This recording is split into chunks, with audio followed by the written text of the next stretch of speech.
What's going on, everybody? Welcome back to the channel, and if you're new here, welcome. I hope you all are having a terrific week. This time we have another versus for you, Monster Hunter Rise versus Wild Hearts. So let's go ahead and get started by jumping into the game world.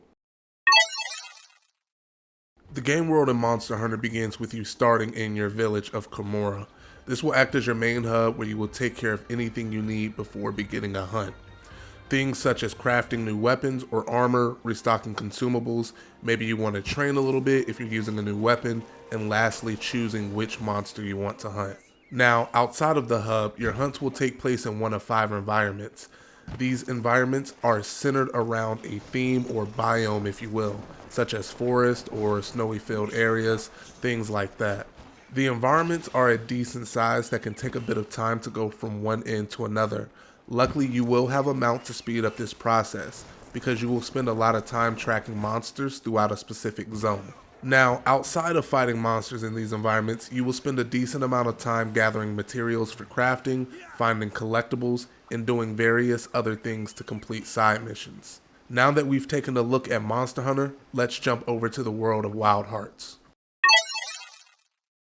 Similar to Monster Hunter, your journey in Wild Hearts is in the village of Minato. This will act as your primary hub to take care of things previously mentioned for Monster Hunter, such as weapon upgrades, purchasing materials, and so on. Outside of the hub, Wild Hearts is accompanied by 4 different environments. And again, each environment is accompanied by a varying theme, forest, snow, you get the point.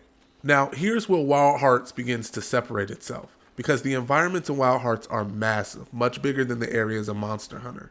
Now, at first glance, this may seem like a downside because ultimately that means more traveling you have to do to get to the monster and less fighting. However, Wild Hearts managed to implement a wonderful Karakuri system which allows you to set up multiple camps, zip lines, and other means of transportation anywhere in the map you want. This gives you a strategic option to place camps where you know monsters will spawn or near valuable resources you may need for crafting. The Karakuri system also allows you to stay out much longer without needing to return to the main hub to select another mission, unlike Monster Hunter.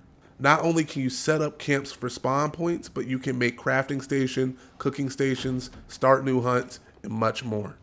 Other than hunting in these environments, a lot of time will be spent gathering resources and completing side quests.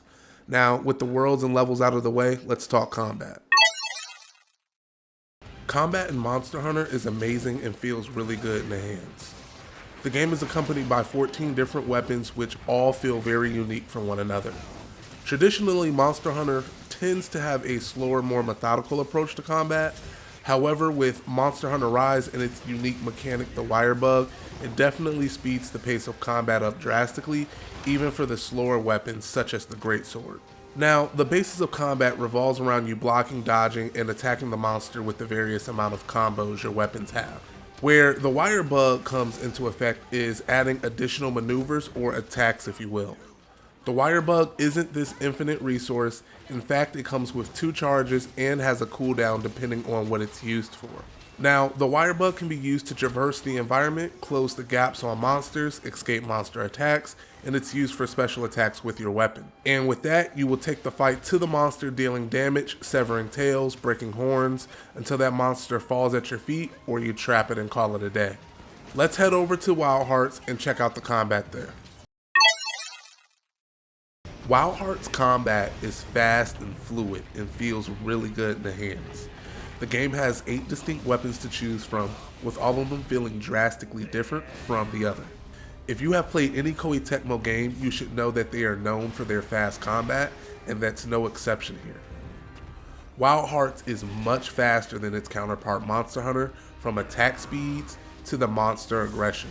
Now, the basis of combat revolves around you dodging and attacking the enemy, using your weapon combos to build up your weapon's special meter to unleash more devastating attacks. Where the combat differs from Monster Hunter is through their unique mechanic, the Karakuri system, but this time it's not for building camps or means of travel. Instead, you will be building things on the fly Fortnite style to take on the monster mid-combat. The Karakuri system will allow you to build traps, stepping blocks to perform diving attacks off of, contraptions that block enemy attacks, and even some that deal damage to the enemy. The Karakuri system will also give way to new weapon attacks depending on what you use.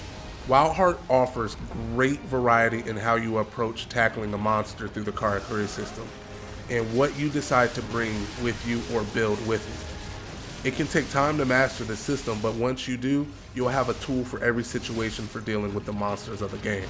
With combat out of the way, let's go ahead and wrap this up. Ultimately, I think we have two amazing experiences here, and you can't go wrong either way. Now, just looking at it, you might think that these are the same games if you're looking at it from a surface level. And there are a lot of similarities here, but if you look beneath that, you will see that both of these games have a lot of uniqueness to them that allow them to stand on their own. I'm just happy that there's finally a meaningful alternative other than Monster Hunter. As for me, I have finished both games and enjoyed them both a lot. If I had to choose, Monster Hunter would be my game of choice. But I would love to see some mechanics that were brought out in Wild Hearts implemented in Monster Hunter, such as making camps and bases anywhere you want in these zones. I think that's a terrific mechanic, and I would love to see how that evolves. But that's enough from me. I'd love to know what y'all think in the comments below. What did y'all think about this versus video? Which game do y'all prefer and why? If y'all have any feedback for me, please drop it in the comments below, because I'm always looking to get better and improve this craft. I want to make the best videos I can for you all. But I hope you guys enjoyed the video, and if you did, please drop a like and a sub. It goes a long way, and I got more coming. Catch y'all next time.